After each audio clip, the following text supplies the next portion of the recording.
సన్నీగాడిని తీసుకెళ్ళకుండా షాప్‌కెళ్ళి వాడికైతే బట్టలు తీసుకొచ్చాము. ఆ బట్టలు ఎలా ఉన్నాయో మీరే చూడండి. కలర్ కాంబినేషన్ అయితే చాలా బావుంది. మనకి చాక్లేట్ కేక్ ప్రతి బర్త్‌డేకి, ప్రతి ఈవెంట్‌కి కూడా ఆనవాయితీగా వస్తుంది గదా! ఈసారి గూడా చాక్లేట్ కేకే తీసుకొచ్చాము.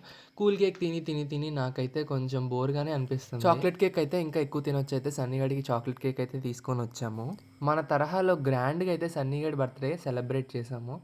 బ్యాక్‌గ్రౌండ్ అదంతా మస్తు సెట్ అయింది. చాక్లేట్స్ తోటి ఇలా చుట్టూ డెకరేట్ చేశాము. ఇంకా సన్నీగాడి మీద స్ప్రే కొట్టడమే మిగిలుంది. మన సన్నీగాడి చిలిపి పనుల వల్ల ఇంట్లో అగ్గిపెట్టెలయితే తీసేశారు. ఎందుకై ఉంటుందో కామెంట్ చేయండి. సెలబ్రిటీస్ ఇలాగే చేసుకుంటారు గదా! ఒక మంచం మీదో లేదా ఒక మూల కూర్చొని పైన క్యాప్ పెట్టుకొని కేక్ కట్ చేసుకుంటూ ఫోటోస్ దిగుతూ బ్యాక్‌గ్రౌండ్ అంతా బావుంటుంది గదా!